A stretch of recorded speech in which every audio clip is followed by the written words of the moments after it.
pedimos a Dios su bendición. Y él se convirtió al Señor por una enfermedad a los pulmones. Y el Señor lo sanó, lo sanó. Un pastor, un siervo de Dios, estudioso de las Sagradas Escrituras. Un hombre que le escuchaba a todas las personas, al que le hablaba, le pedía algún consejo, él estaba presto para dar su tiempo. Muy diferente a las demás personas y aún a los demás pastores. Que la gracia de nuestro Señor Jesucristo, el amor de Dios el Padre y la plenitud de su Santo Espíritu sea y permanezca con cada uno de nosotros. Nos dio esa libertad a nosotros como jóvenes para que pudiésemos realizar nosotros el trabajo. Porque nos decían, la tarea está en las manos de ustedes, como jóvenes, para que puedan crecer y madurar. Era un hombre de Dios, era un hombre de presencia de Dios. Tenía un porte espiritual glorioso, una unción poderosa. Era un hombre espiritual, amador de la palabra y una unción especial. Documental Obispo Mamerto Mancilla Tapia, un hombre de Dios.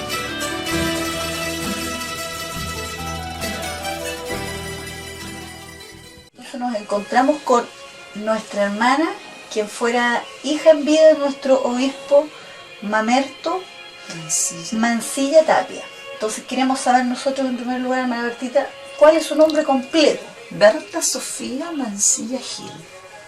Ya. Nosotros en este día queremos conocer la vida de nuestro obispo, su fecha de nacimiento, cuándo nació el obispo Mancilla. El 18 de julio de 1901. De 1901. A pesar que él decía el 1903, pero su madre dijo no, Mamerto nació en el año 1901. Ya, puede que claro, en esos tiempos pasaba de que se inscribían en otras fechas a veces los años. Cuéntame el nombre de su madre. María Ida Gil Riquelme. ¿Usted se acuerda cómo, o sabe parte de la historia, cómo conoció el obispo Mancilla a su esposa? Ya, mi padre se casó 2 veces. Primero, su primer matrimonio, se casó con Josefina Fuentes, que era la sobrina del pastor Pincheira. De esos años de la iglesia, igual metodista pentecostal, se casó con la señora Josefina Fuentes. Y tuvo 2 hijos. Y ella murió jovencísima de una tuberculosis, que en esos tiempos no había sanidad. Murió 28, 29 años. Y jovencísima, y quedaron 2 niños. ¿Los nombres de los Carlos, hijos de su matrimonio? Carlos, Humberto y Carlos. Humberto Mancilla Fuentes y Carlos Mancilla Fuentes. Ya, y después con mi madre, María Ida, se casó en el año 1939. ¿Dónde la conoció ella? Mi madre, ella era de Gorbea.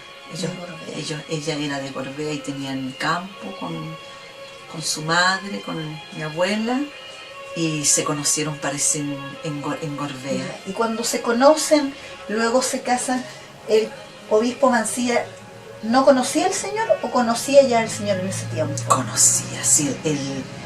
Mi padre, él fue pastor de la iglesia en el año 1942. Y con mi madre se casó en el año 1939. Y así que él ya era pastor, o sea, reciente, porque murió el pastor Pincheira. Mi padre era de la Junta Oficial, un hombre recto, y ahí lo eligieron a él como pastor en el año 1942, recién casado con mi madre. ¿Qué sabe usted de sus abuelos, de los padres del obispo Mancilla? Por ejemplo, Pedro se llamaba, el papá de mi padre se llamaba Pedro. Ellos tenían campo en Vilcún, Vega Larga, siempre mi padre decía. Y el abuelo, en esos años, mi padre siempre decía que había muerto de de la picada, parece como un bicharraco, no sé qué cosa le pasó, si era un hombre joven él. Y murió de eso, con una fiebre espantosa, tuvieron que vender todo. Después se vinieron a Lautaro a vivir con mi abuela, Sofía, y ahí ellos tuvieron en lo financiero, porque primero tenían su situación, pero después quedaron como en la nada, como decía mi hermano Juanito, que después quedó en la nada, mi padre como en la nada, en la nada, en la nada. Y mi abuela, ella siempre quiso que, a pesar que ellos tenían 4 hermanos, mi papá, y mi abuela siempre quiso que mi padre estudiara, que estudiaran ellos, que fuera un hombre educado, y ella con lo poco que tenía, porque ella cuando quedó viuda, mi abuela quedó joven, viuda como de 32 años, nunca más se casó, tuvo que criar a 4 hijos, y... ¿Recuerda usted los nombres de los hermanos de...? Carlos, la Berta, mi padre le puso Berta, o sea, su hermana se llamaba Berta. Carlos, Berta y Lisandro, el que murió hace, bueno, que un poco antes que mi padre. Y después mi padre tuvo a Carlos, a Luis Carlos, y le pusieron Berta a su hermanito, porque ella murió, Berta. Y después con mi madre me pusieron Berta. Me pusieron Berta. ¿Cómo el nombre? Ya. Oiga, hermana Bertita, y cuéntenos acerca de la fe que tenía la familia del obispo Mansilla, lo que usted nos antecedía delante. Ellos eran catoliquísimos. Católicos, pero acérrimos. No católicos así como diciendo... Ellos eran practicantes, no es que algunos son católicos, sí, soy católico, pero claro, de no, ellos eran, yo me acuerdo todavía, yo me acuerdo algo que mi abuela Sofía tenía como como pelotita, ¿cómo se llama esto? Rosario. Yo me acuerdo. Ya, y mi padre era, quizás nadie yo creo que sabe esto, pero mi padre era catoliquísimo. Él era sacristán, con esas batas blancas que se ponen los chicos. No ayudaba a hacer misa, pero parece que le ayudaba al cura. Claro, entonces parece que vio hartas cosas así medias negativas ahí. Ya, pero en ese intertanto, mi padre tuvo una enfermedad. Tendría 18 años, una cosa. Mi papá era un hombre del mundo. Y tuvo una enfermedad, pero incurable. La ciencia médica ya le dijo a mi abuela que él ya se moría, ya lo desahuciaron. Y como siempre hay evangélicos predicando en la calle, en esos años, en la esquina de la casa de mi abuela, mi padre estaba en cama y los evangélicos predicaban. Me emociona, porque de esos años todavía predicamos al Señor en las calles, y en esos tiempos yo creo que era tan difícil predicar. Y ahí predicaban de la sanidad. Entonces le escuchó, entonces le dijo a mi abuela, mamá, le dijo, ¿quiénes son esos? Me imagino que le diría, canutos, canutos. Entonces mi padre calladito dijo, si es verdad lo que dicen los evangélicos, yo voy a seguir en los caminos de él, y nunca me voy a separar. Porque cuántas veces uno puede prometer algo, que cuántas personas son sanadas por el Señor y después se olvidan del beneficio de Dios. Pero él dijo, nunca yo me separaré si tú me sanas.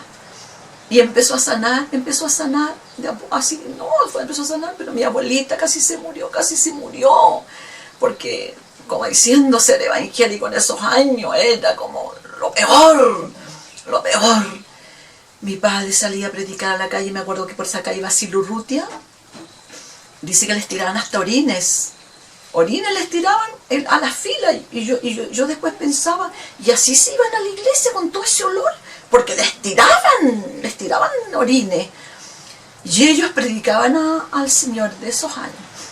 Y ya mi padre sanó, mi abuelita no sé en qué tiempo, ya después que ella también conoció al Señor, pero a mi padre casi no lo miraba, como y sus tías monjas acérrimas. Yo creo que no lo miraban, pero él siguió, porque él conoció, la bondad de Dios para con él y él sanó. Y él sanó, así que... Y después murió el pastor Pincheira, donde... Perseveró a pesar de el impacto que tuvo con su familia, en el sentido de que ellos no aceptaban el evangelio porque era lo peor. Entonces él llega a la iglesia del pastor Pincheira. Sí, ahí estamos. Del pastor Pincheira. Y también después cuando él estaba en la catedral, él asistía a la catedral católica del frente de la plaza, ¿no? Que está la catedral católica, Correcto. donde él iba. Y él después siempre contaba que fue a dar testimonio en toda la plaza, para decir que era un hijo de Dios, que era un cristiano, un evangélico, y que Dios lo había sanado ahí mismo, como diciendo, él no se avergonzó ninguna cosa, y él fue a dar público testimonio de su sanidad.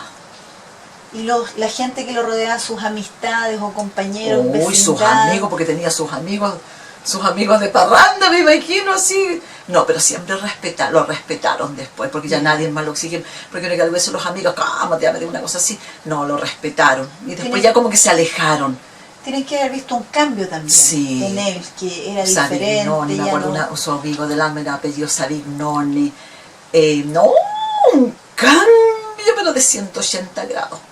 Un hombre serio, cristiano, como yo quizás no he visto. Y lo más que me llamaba la atención, era un hombre sencillo. A él no le importaba lo material, no estaba, pero ni ahí con las cosas materiales, ni ahí. Por ejemplo, él ya tenía un buen pasar, pero cosas más allá. ¿Puedo decir cuando ya lo eligió de obispo? Sí. Ya, cuando él fue ungido obispo, el obispo siempre está en la catedral, en Santiago, es obvio. Él nunca quiso. Nosotros decíamos, será por el amor a mi abuela, porque amaba a su madre, la amaba, y ella lo amaba a él. ¿Y la abuela, disculpe, todavía seguía siendo católica? No, ella era evangélica. Hasta que al final aceptó al Señor. Quizás cuando fue, yo siempre me acuerdo de mi abuela Sofía, cuando yo iba siempre a verla con una Biblia grande, vieja, sí, pero ella siempre con su Biblia. Como después igual un cambio en ella, si era una mujer, pero de esta parece ya no hay estas beatas de ahora, parece que las católicas de antes eran tan como pechoña. Eso. Pechoña. Y yo me acuerdo siempre con una Biblia. Ya después ya él fue el pastor Pincheira, que era el tío de su primera señora, de la señora Josefina. Y después lo eligieron pastor a él, y después de años ya fueron las conferencias, en el año, ni sé cuándo fueron las conferencias. Pero vamos atrás. Cuando él fue nombrado, llegó a la iglesia con el pastor Pincheira. Esa ubicación física es en Centeno. Es toda la vida en Centeno. Ya pasa el tiempo, él es miembro, luego pasará quizás a tomar un lugar eclesiástico como oficial. Predicador. ¿Qué locales existían en ese tiempo en Centeno que él visitaba y estaba a cargo, administraba locales? Pero tienen que haber sido Santa Rosa, porque después habían hartos locales, pero en ese tiempo no me acuerdo. No sé, porque yo todavía no nacía. Ya, avancemos entonces. Luego de eso, pasa el tiempo, recuerdo, seguramente de acuerdo a su testimonio intachable que él tenía como cristiano, seguramente lo presentan por todas las aptitudes que él tenía para el pastorado. Yo creo. Entonces se recibe de pastor y él recibe la iglesia de Centeno. Administra la iglesia de Centeno. ¿En qué año empieza a administrar? ¿Lo recuerdo? No me acuerdo, no sé. Ya. Supongamos que parte en un año, tanto, que lo vamos a averiguar. Parte. ¿Cuántos años estuvo solamente como pastor? Sin el título de obispo, pastor. Tiene que haber sido, yo creo, unos 30, 35 años. Pongamos que 35. Porque años. Sí, del año 42, él fue pastor en el año 42. Ya. Entonces, él luego es notificado para pasar a ser obispo de la misión. ¿Quién le entrega esa información a él? Ellos fueron a las conferencias, como todos los años van a las conferencias. Como todos los pastores van a las conferencias, no se sabía nada, el obispo Umaña ya había muerto, y fueron a las conferencias como todos los pastores. Y las conferencias fueron en Valparaíso. Y fueron, Y después nosotros, ya mi madre nos llamó todo, que iban a hacer las elecciones porque se iba a nombrar el obispo. Y en la terna estaba mi padre. O sea, para votar. Para votar. Ya en ese tiempo votaban para escoger el Segura, obispo. claro, tiene que haber sido así, sí, tiene que haber sido con votación, obviamente. Y él fue como un pastor, cualquier pastor nomás, como cualquiera que pueda ir. Y cuando de repente mi mami nos llama y que lo habían elegido obispo. Y me acuerdo siempre que la diaconisa Mercedes de Umaña quería mucho a mi padre. Y él llegó y dijo algo así, dijo, el pastor Mansilla, algo dijo así como diciendo que había que tenerlo como diciendo un poquito arriba, así, o en la mira, como por decirlo de alguna manera. Pero mi madre siempre decía que la diaconisa Mercedes, como que ella intervino algo por mí, algo dijo así, no, el pastor Mamerto, el pastor Mansilla. Ya. ¿Y se sabe, hermana Bertita, si hay alguna profecía o alguna visión, nada. algún sueño de que alguna profecía, como dije, Sí. algún sueño o visión de que el pastor Mansilla, iba a ser obispo de la misión? No se sabe. Solamente, es que fue sorpresa para todos. Ya. Y eso es lo que me llama la atención. Mi padre nunca buscando puestos, jamás. Si esto es una cosa divina. Amén. Dios nombra al pastor, más bien Dios nombra al obispo. Mi padre nunca, jamás. Y después de eso, él fue obispo. Después pasó el asunto en ese tiempo, del asunto del año 73. Y ahí porque mi padre iba por 6 años, algo así. Pero después ya no había votación, no se podía hacer votación en ninguna parte, sin ninguna cosa. Entonces mi papi siguió. Después hicieron votación de nuevo, o sea, los años. ¿Cuántos años duró su obispado? No me acuerdo. No recuerdo. Ya, pero ¿cambió porque ellos decidieron como misión cambiar al obispo o porque fallece el obispo? En este caso creo que fallece. El obispo Mansilla. No. ¿No? Ya, mi padre fue el obispo. Después hicieron una votación. Y ahí estaba el obispo Vázquez en la votación, en la terna. Mi padre volvió a salir obispo. Porque hicieron de nuevo una votación. Y mi padre salió y el obispo Vázquez ya, todos pensaban que iba a ser él, porque fue la elección allá en la catedral, claro, en Santiago. Mi padre volvió a salir obispo. Y después ya volvieron, la tercera vez volvieron a hacer una votación y ahí eligieron al obispo Vázquez. Y ahí mi padre después llegó, ya tenía como 80 años, y ya después mi padre duró después de eso como 4 solamente, 3, 4 años. Ya. ¿Usted conoce algún testimonio de su padre como obispo, un testimonio que haya marcado la vida del obispo Mansilla? Ya, a ver, mi padre, porque él le gustaba mucho leer la Biblia, libros, pero le fascinaba leer a mi padre, le fascinaba. Y yo una vez estaba en su sala, parece que estaba leyendo un libro de sanidad, y mi mami iba para allá para verlo, y mi papi estaba con un ataque. Y dice, mamá, ¿qué te pasa? Un ángel había ido a verlo, un ángel en persona. Y mi padre, como uno dice de repente, ya la presencia de Dios, que uno como que quiere uno tener al Señor ahí, pero no, la presencia de Dios no se puede, no se resiste. Mi padre le dio un ataque o así, ¿qué te pasa? Le dijo, y ahí le desabrochó la camisa, le echó agua y le dijo, un ángel estuvo aquí. Y en la puerta, yo creo que algo le quería decir, bueno, que Dios no permitió, pero podía haber algo, no sé qué le habla, pero ahí estuvo el ángel con él. Lo vio, mi padre lo vio. Y otro testimonio igual, bueno, los dos personajes los vio. Mi padre, en esos años, siempre venían a buscar al pastor Mansilla para orar. 2 de la mañana, 3 de la mañana, 4 de la mañana, y me acuerdo, yo era una niña y sentía el timbre. Venimos a buscar al pastor, decía, para que fueran a orar. Alguna vez a Santa Rosa, a la casa donde sea. Y mi padre se levantaba a esa hora se iba con el hermano y a la vuelta se venía solo. Y había una persona que estaba moribunda. Y cuando se venía de vuelta, yo siempre digo, el diablo sabía que Dios le arrebató un alma. Y cuando venía por esa parte de Basilio Urrutia, una parte así, una calle transversal que hay, y de repente, esas golondrinas que usaban, mi padre nos contaba, una golondrina, de esas donde habían con caballos, que era una barraca.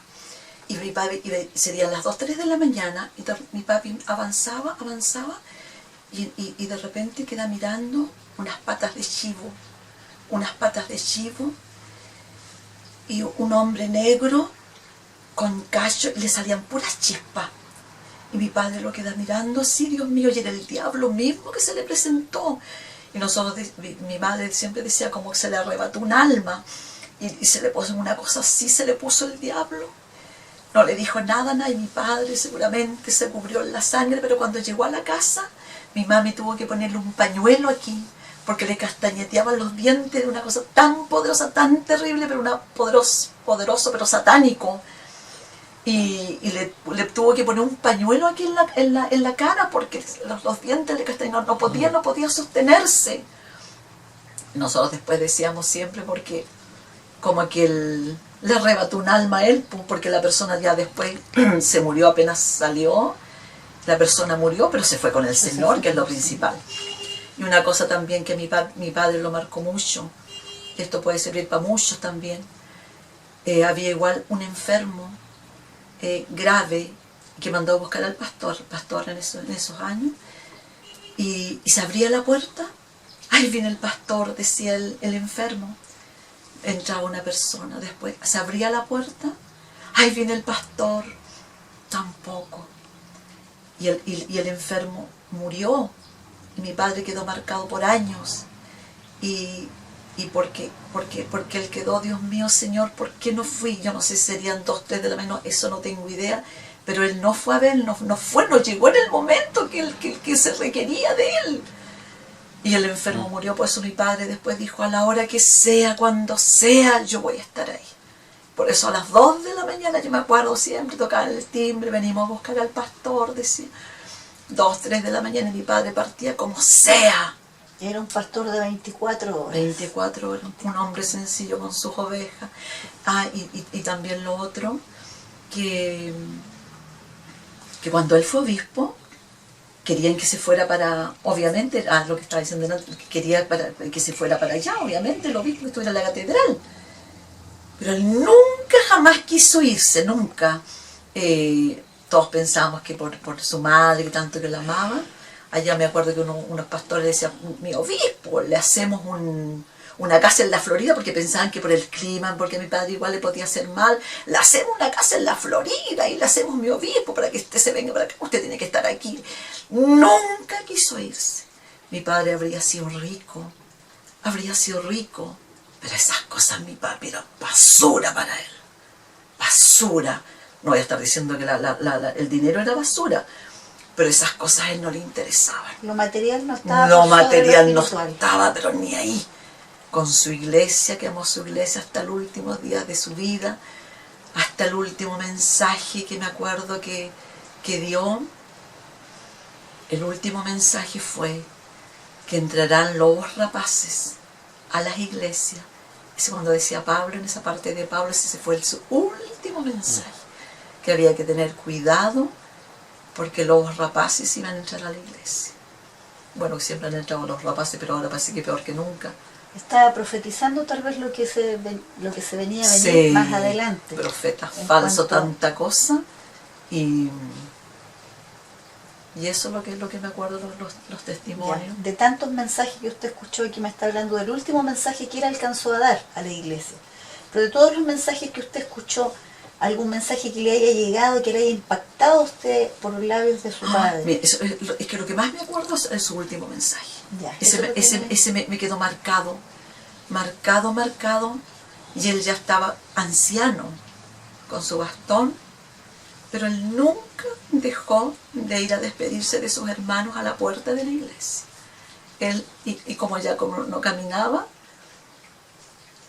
me acuerdo que se sentó en la última banca. Y ahí se fueron a despedir porque no fue capaz de estar en la puerta, porque él se despedía en la puerta para despedirse de todos sus hermanos, de todos los hermanos. Entonces, eso me llamó la atención. Yo como hija, no, nunca de hablar de él, como diciendo mi papi era totalmente un hombre de bajo perfil. No, que ni hablaran, que no dijeran nada. Siempre decía, arriba está nuestro palacio, arriba tenemos todo. Lo de aquí es pasajero, lo de arriba es eterno, y él luchó por lo eterno. Amén. Hermana Bertita, así como mi obispo, usted me antecede de que era un muy buen lector. Sí. ¿Usted sabe cuál era su libro preferido de la Biblia? Yo creo que todos. Todos. No Le tenía encantaba, uno. le encantaba. Le encantaba, pero le encantaba leer la palabra de Dios. Siempre, cuando ya, si no iba a ver los enfermos, él estaba en su sala leyendo toda la vida. Libros de esos diccionarios grandotes, de esos del Antiguo Testamento, del Nuevo Testamento, unos libracos grandotes que tenía. Pero a él le encantaba leer, le encantaba. Y en cuanto a la alabanza, en cuanto a los himnos, lo que conocemos como el himno predilecto, que me importa del mundo las penas. Ese era su himno favorito. El 111. Si doblada tener en la cerviz, que me importa si estéis en cadena, si me espera una patria feliz. Oye, ese himno dice tanto, ese era su himno predilecto, a pesar que mi papi tenía una voz pero horrenda. ¿Sí? Sí, no tenía voz, sino una voz pero horrenda. ¿Él tocó algún instrumento? Sí, el violín. No, y el violín le encantaba, y estudiaba, pero o sea que poquito le hacía, pero en la iglesia alguna vez tocó. Bueno, yo creo que en esos años, quizás cuando era pastor seguramente. Pero el violín, ahí estaba con su violín siempre. Hasta tomó clases de violín. ¿Tiene que haber aprendido? No, tiene que haber aprendido chancado, pero... Algo sí, sí, eso le fascinaba el violín, le fascinaba la música, le fascinaban los instrumentos. Ya. ¿Cómo cree usted que recibió la iglesia de ese tiempo de Temuco la noticia de que su pastor ahora llega como obispo de la iglesia? Estaban contentos. Sí. Ya. ¿Ellos entendían el rango eclesiástico? No tanto, yo creo. Yo creo que no tanto. Es que antes parece que no era tanto. Ahora parece que se hace una cosa como tan grande.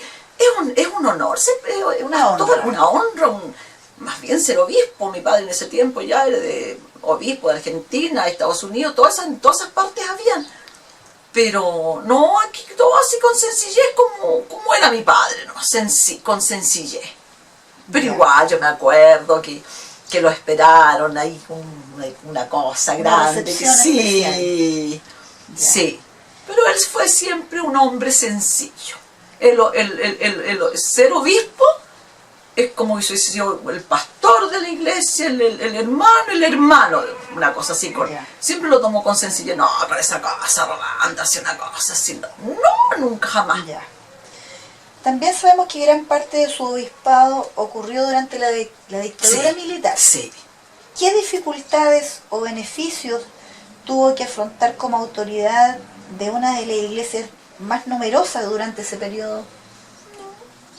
Tranquilo, ¿no? No tuvieron totalmente, no pasó nada. Algunos pueden pensar, que pasó algo, alguna cosa así de trifulca. No, nada.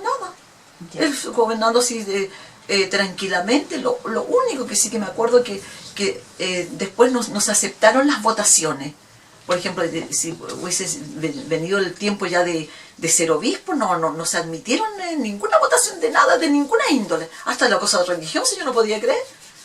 Ya. En cuanto a la familia, ¿de qué modo se vio alterada en su rutina diaria, siendo él ahora obispo? Ay, sí, porque viajaba siempre. Ya, los viajes. Viajes siempre. Y siempre en tren.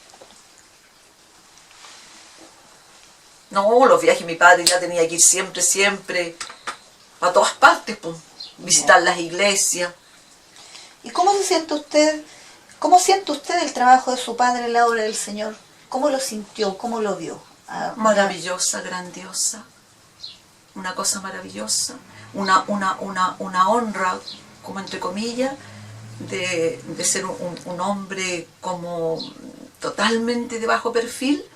Llegó a lo máximo en lo religioso. Yeah.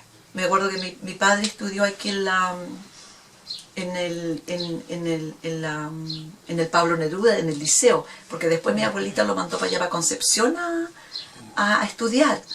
Y aquí me acuerdo siempre mi padre decía, salió el Pablo Neruda, el poeta Pablo Neruda, salió en un máximo de los católicos, no me acuerdo quién sería en esos años, y salió un obispo evangélico, decía.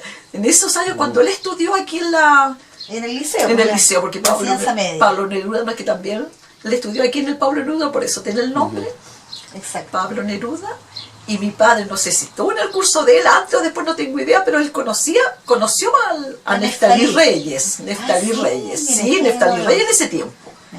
Claro. Correcto. Entonces mi padre siempre decía, 3, como diciendo, personas salieron de donde él estudió. Y un obispo evangélico. A su opinión, ¿cuál es el legado más grande que le dejó su padre y como hombre de Dios? Lo más grande, bueno, un hombre creyente, un hombre de fe. Y lo que más pienso ahora, un hombre sencillo. Lo más. Porque uno ve, de repente, no me gusta comparar, pero es que de repente son se elevan tanto.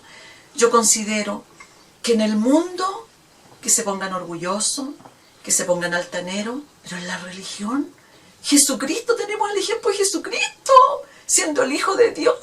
Dios permitió que naciera en un humilde pesebre, que no tenía nada, que los animales le daban el calor. ¿Y creerse de qué? ¿Cómo? Si nosotros tenemos el mayor ejemplo de Jesucristo. Mi padre siempre decía, no, arriba tenemos, porque mi madre siempre decía, arriba tenemos, arriba, Dios nos está esperando, arriba tenemos un palacio, siempre decía, arriba tenemos un palacio. Ya. Luego de que mi obispo ejerciera su obispado intachablemente y con muchos frutos también, bien llega el momento que a él le llega la enfermedad, ¿cierto? Sí. Y debido a esa enfermedad, él parte, descansa en los brazos del Señor. ¿Cómo se vivió ese momento? La fecha, día, cuando ocurrió, estaban todos, fue de madrugada, de día. Sí, a ver, como 18 días antes, más o menos, Dios le dio una revelación a mi padre. Y él llegó al paraíso y dice que era algo inefable. Lo que más recalcaba era un aroma pero maravilloso. Y cuando él estaba así, porque yo todos los días casi estaba allá cuando él estaba ya grave, y yo escuché, porque mi sobrinito, el nietecito de él, murió a los 10 años, lo atropellaron, y él estaba así como en un éxtasis, o sea, en eso que Dios le mostró, y dijo, está gordito, así como, eso le capté, está gordito. Y después llega y mi padre despierta, y ahí nos contó, y dijo que había visto algo pero sublime, algo maravilloso, y vio hermanos de la iglesia, vio a su madre, había un hermano de la iglesia, de la familia Gajardo, que él era un hombre que había sido cristiano, pero él después era un borracho de la calle. Y él vio a Marcos en el cielo, y Marco andaba hermoso, con un terno hermoso, y nos contó, porque igual como la palabra de Dios dice, yo tengo misericordia del que quiero tener misericordia. Y nosotros dijimos, Marcos se fue salvo. Y vio, me acuerdo que el hermano Jara todavía no moría, y lo vio allá en el cielo. Preguntó por su hermano Carlos, no lo conocemos.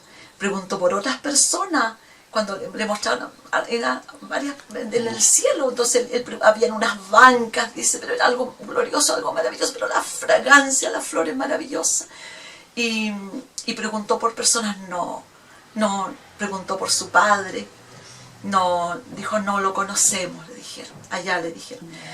Y después ya, por eso yo pienso que, bueno, como la palabra de Dios, sí que nos vamos a conocer. Y el Alfredito, su nieto, venía de la mano con una hermana que hacía las cosas en la casa, y venía de la mano. Entonces llegó y le dijo, ¡Tata, te viniste! Le dijo. Entonces mi padre le dijo, no, todavía no, le dijo. Todavía no, hijo, le dijo. Entonces después ya, él salió de esa parte. Y mi papi nos contó, y como que tuvo así como un restablecimiento en su salud. Yo le dije, papá, le dije, no ve, ya está mejor. Le dije, ya Dios, como diciendo, ya Dios lo va a tener más. No, me dijo, la puerta quedó abierta. O sea, cuando mi papi salió, seguramente vio y la puerta no se cerró. Pero nosotros quedamos con la satisfacción gloriosa de que la puerta quedó abierta para que él después entrara. Y más o menos como 18, 20 días más o menos, él ya después se fue. Tranquilito, me acuerdo que habían unos hermanos de la iglesia y estaban cantando ese himno, Hogar de mis recuerdos. La hermana Raquelita, mamá de la hermana Raquelita, le estaba tomando la presión, le tomó la presión con su madre, y ya no tenía presión porque ya se empezó a ir despacito, despacito. Y los hermanos le estaban cantando Hogar de mis recuerdos. Y ahí se fue. Esa fecha fue exactamente... El 8 del 8 del 88. Una fecha que no se me olvida. 8 del 8 del 88. Del 88. Los 3-8. Los 3-8. Los 3-8. Y todos los años, allá en la catedral, todos los años, como ya se fue trasladado para allá, le hacen, cuando él murió en agosto, le hacen allá mismo en el cementerio Canal, le hacen una reunión especial donde van cada año. Sí, lo sabemos. Cada año va un grupo de una hermanos. Delegación Sí. hace un culto y hacen referencia a la historia de quien fue mi el hermano, siempre hasta yo una vez leí. obispo. Sí. ¿Y qué hay de nuestro obispo que fue gobernador de Sí. Sí. A ver, cuéntenos un poco de eso. Ay, eso sí que eso no me acuerdo nada porque yo todavía ni nacía. No sabe... No me acuerdo nada, lo único que a mi padre le gustaba la política. ¿Le gustaba la Sí. política? Le gustaba la política. Como a cualquiera le puede gustar, pero a él le gustaba la política. Sí, no tiene nada de malo. Nada de Si malo, tenemos no estamos hermanos en este mundo. ¿no? cristianos que son concejales, Sí, eso no alcaldes. no tiene nada de malo. Nada de malo, ¿no? Que lo único que después él vio que las cosas, eso era incompatible. Siendo el cristiano. Siendo cristiano. Ya cristiano. O sea, él se daba cuenta... Él era cristiano. Ya. Y después yo creo que él se dio cuenta, él lo eligieron y él renunció. No le gustó seguramente... No, ese no se podía, es que era imposible. Porque si él era pastor de ovejas, tenía su rebaño cristiano, entonces eso no era compatible, como para él no. Y él él renunció. Dejó... yo creo que me da la sensación que él después se sintió hasta mal. Él fue elegido gobernador. Pero no, él renunció, yo creo que al poco tiempo, y solo dejó. Después nunca más con nada de eso, con nada de eso, pero cuando era joven le gustaba la política. Ya. ¿Y recuerda usted alguno de sus colegas pastores que le rodeaban del sector a nuestro obispo en ese tiempo? Ay, el pastor de Santa Rosa, que después fue pastor Rosales. Ya. Que él era el hermano nomás, pero después era pastor Rosales, cercano. ¿Pastores, dice usted? ¿Pastores? Sí, pastores. El pastor Almendra, que fue después. Ellos eran hermanos, pero pastores. El que era cercano igual el pastor Beltrán de Petrufquén. Ya. Sí, el que lo amaba mucho, mucho. El pastor de Talca. El pastor... se me olvidó el nombre, el pastor, un pastor sencillo, amoroso, el pastor Cúncar también de Mulchen. Esos eran como yo notaba como cercanos. Amigos. Sí, amigos. Ya. Y ya terminando la entrevista, nuestro obispo Mansilla, que nos dejó un tremendo legado aquí en Temuco. ¿Qué es lo que el obispo Mancilla aquí en Temuco? Que fue un hombre entregado a las cosas de Dios. Pero yo digo, el 100, bueno, el 100, no sé el 100%, pero el 90, con no sé cuántos por ciento, entregado a la obra de Dios. Él dejó todo, todo era su labor ministerial, todo. Un hombre, lo otro que me daba cuenta igual, que era un hombre así, nunca así de besos, de besos, no. De piel. No, era serio.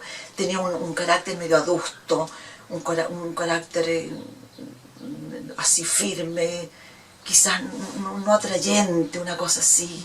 No en ese tiempo, porque algunos actores son así amorosos, que es una cosa linda, pero mi padre no, en ese sentido. Yo también siempre pensaba, quizás qué cosa habrá visto allá en la otra iglesia católica, no sé, porque él siempre así nomás. Con límites. Con límites, siempre más allá no.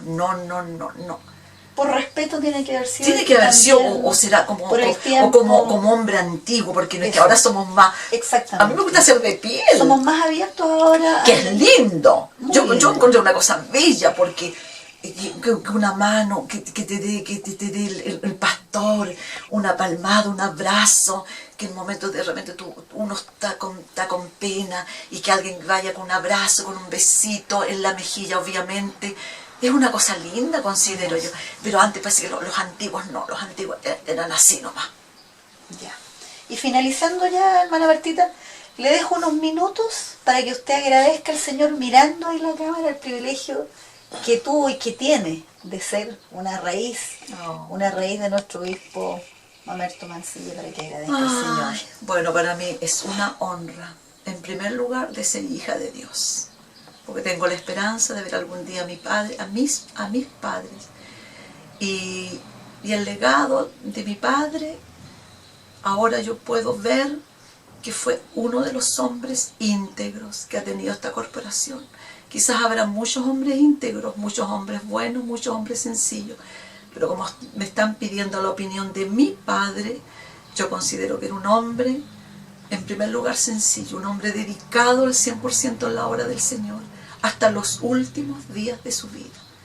Lo recordaré con amor, con respeto, porque él dejó todo por la obra del Señor. Él amaba a su madre, y él estaba en una gira en Argentina con una delegación de pastores, y mi abuela Sofía murió. Hablaron para que ojalá no se sepultara hasta que él llegara, pero él no alcanzó a llegar porque ya habían sido como 3 días, y cuando llegó su madre ya estaba enterrada. Pero él dijo, él estaba en los negocios de su padre. Su madre la verá en el cielo, pero él dejó todo por la obra del Señor. Amén. Eso no. Es así, todo lo que tú puedes ver en la naturaleza, hay un Dios que lo creó. Y este Dios que nosotros alabamos y servimos y le damos la honra y la gloria al Dios más grande, al único Dios verdadero, nuestro Dios, el que mandó a su Hijo unigénito, a su único Hijo, a morir por usted y por mí. Voy a dejar en este lugar a una hermana de nuestra iglesia para que esté también entregando unas palabras de predicación y para que usted la pueda escuchar en su corazón. Que nos ha hecho tanto bien a nuestras vidas. Quizás algunos dirán, ya están de nuevo los evangélicos predicando, pero sabes tú, nosotros seguiremos predicando hasta el último día quizás de nuestras vidas. Quizás nosotros nos vamos a ir de este mundo, nuestras generaciones, nuestra descendencia va a seguir predicando que Jesucristo viene, así como Noé cuando predicó 120 años, nadie le creía, se burlaban de él, cómo iba a llover en esos tiempos y jamás llovía, pero llegó el día que llovió, se abrieron los cielos, las cataratas, y vino un gran diluvio, y después la gente decía, ahora creemos Noé, ábrenos la puerta, pero la puerta no se pudo abrir, porque la puerta la había cerrado Dios mismo. Por eso nosotros, como pueblo de Dios, como evangélicos, predicamos a este Dios maravilloso, y queremos que tú también te salves, vengas al camino tuyo. ¿Cuántas personas habrán servido antes al Señor? ¿Cuántas personas habrán estado en un coro y desecharon y se fueron al mundo? Pero sabes tú, todavía hay esperanza. Mientras tengas vida, hay esperanza para que tú puedas regresar a estos caminos benditos. Dios es el único que puede solucionar tus problemas, todos tus problemas. Tú puedes decir: estoy en los vicios, estoy en las drogas, engaño a mi esposa, engaño a mi marido. Pero sabes tú que si tú tienes un don de arrepentimiento, Dios te va a perdonar, Dios te va a hacer una nueva criatura y vas a engrosar también el número de los salvados. Que Dios te dé un don de arrepentimiento, que Dios te bendiga y que no sea tarde el momento cuando tú te decidas servirle a Él. Que Dios te bendiga.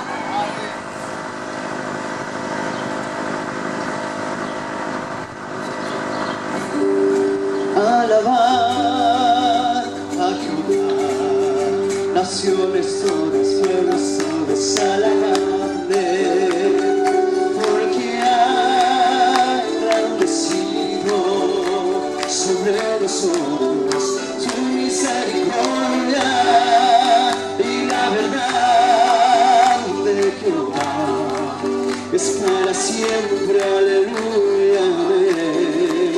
Y la verdad de Jehová es para siempre, aleluya, amén. Me preguntan por qué amo al Señor y yo respondo: debo mucho a mi Dios.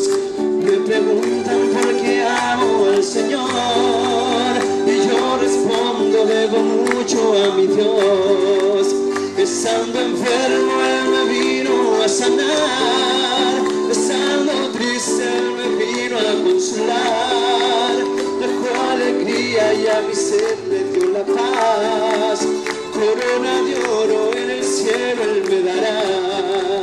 Estando enfermo Él me vino a sanar, estando triste Él me vino a consolar, dejó alegría y a mi ser le dio la paz, corona de oro en el cielo Él me dará. Este es el Cristo que yo predico y no me canso de predicar. Él sana a los enfermos, echa fuera a los demonios, calma la lluvia y la tempestad. Este es el Cristo que yo predico y no me canso de predicar. Él sana a los enfermos, echa fuera a los demonios, calma la lluvia y la tempestad. Si hoy, deja que Dios se bendiga hoy. No dejes para mañana lo que puedas hacer hoy. Deja que Dios se bendiga hoy. Si hoy, deja que Dios se bendiga hoy. No dejes para mañana lo que puedas hacer hoy. Deja que Dios te bendiga hoy. Jehová reina, Jehová reina, bendito sea el nombre del Señor. Jehová reina, Jehová reina, bendito sea el nombre del Señor. Alégrense en los cielos, gócense en la tierra y digan a las naciones que Jehová reina, Jehová reina, bendito sea el nombre del Señor. Alégrense en los cielos, gócense en la tierra y digan a las naciones que Jehová reina, Jehová reina, bendito sea el nombre del Señor.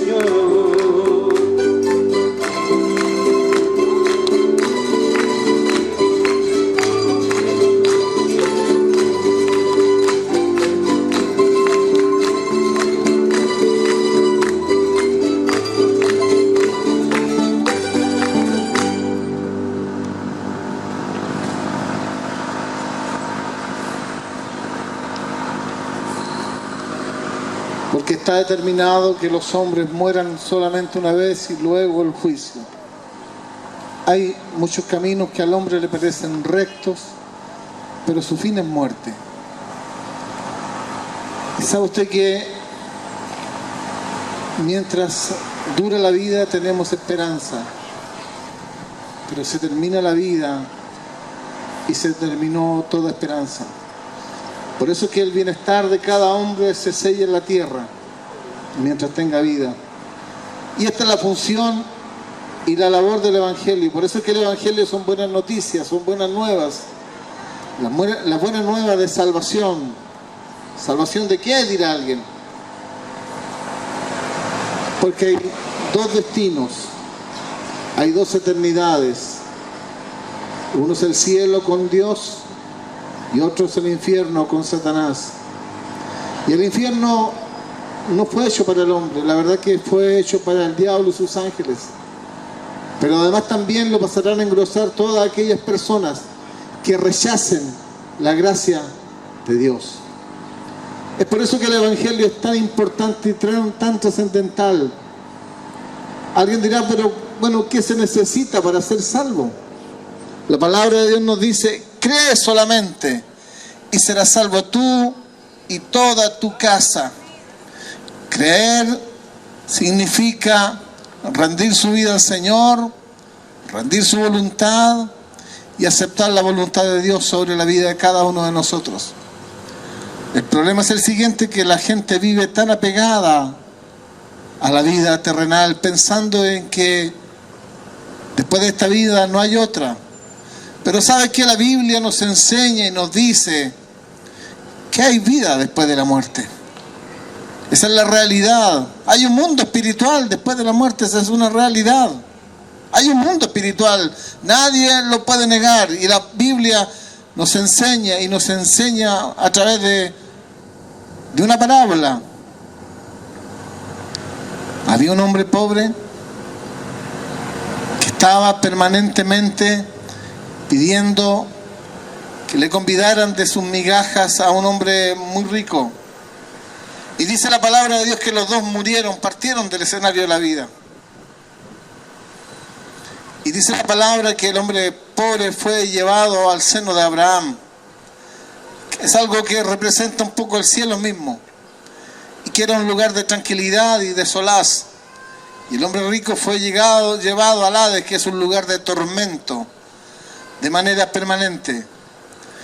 Y el hombre que estaba en el lugar de tormento le decía a Lázaro, el hombre que estaba en el lugar de tranquilidad, le decía, si fuese posible me pudieras untar con tu dedo en agua y ponerlo en mi lengua para tener un poco de descanso. Pero había una cima que lo separaba, un lugar, un abismo que lo separaba entre uno y otro, y era imposible. Y el clamor de este hombre que estaba en el lugar de tormento le decía, por favor, deja que vaya a mi gente y a mi familia y les diga que la verdad es que después de la vida, después de la muerte, y de que la gente parte del escenario de la vida, de la tierra, entonces hay una vida espiritual y hay un destino espiritual, un lugar de tormento, un lugar de juicio, un lugar de tristeza, un lugar de pena, un lugar de vergüenza. Y él quería salir de ese lugar. Y Dios por su palabra le responde y le dice, ¿sabe? Tienen a los profetas, tienen a hombres de Dios, a ellos escuchen y oigan. Y esa es la labor que nosotros estamos hoy día como atalayas. Atalaya es una persona que se para sobre una cumbre o sobre un muro y avisa el peligro que venga hacia una ciudad, y estamos nosotros como atalaya hablando del peligro que se cierne sobre aquellas personas que están por partir del escenario de la vida. El punto es el siguiente, que la muerte no llega solamente a aquella gente que están extremadamente enferma. sino que repentinamente puede venir una situación, un accidente, alguna circunstancia, y parte del escenario de la vida.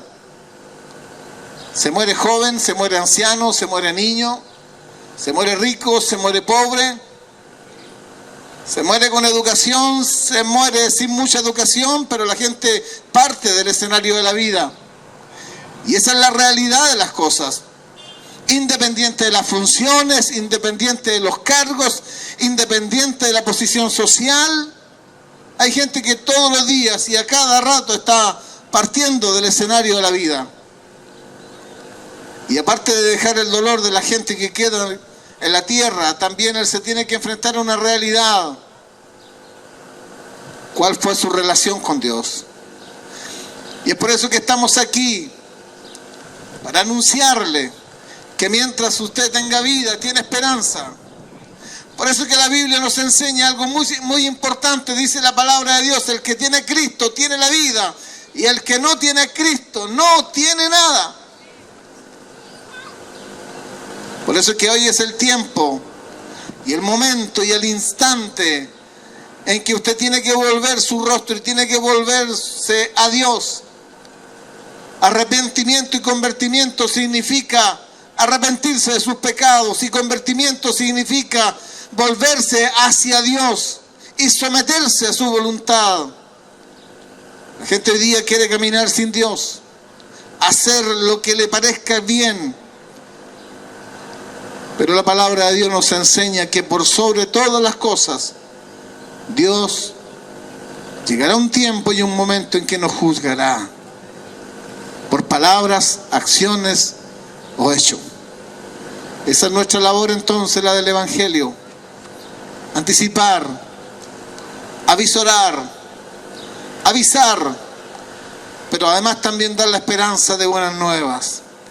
El Evangelio no es condenación anticipada, no, todo lo contrario, es avisar respecto a un peligro y que la gente se vuelva a Dios. Dice la palabra de Dios: si hoy oyeres mi voz, no endurezcáis vuestro corazón, porque el día de mañana, tarde, se puede hacer. Es por eso que en esta hora, en este día domingo, a esta hora de la tarde, y a pesar del calor y todo, bajo este follaje hermoso de estos árboles que brindan sombra, también el Evangelio es solaz en medio del calor del pecado y en medio del abrasador fuego del infierno. ¿Sabe? Jesucristo es la esperanza a cada uno de sus hijos. Por eso es que finalmente quiero decirte: si hoy oyeres la voz de Dios, no endurezcáis vuestro corazón, porque el día de mañana, tarde, se puede hacer. Que el Dios de paz le bendiga.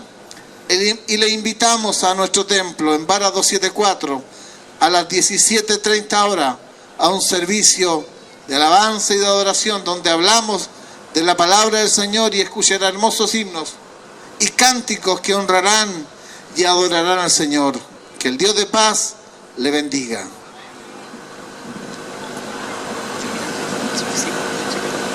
Amén. Bien, hermano, ya se nos pasó la hora.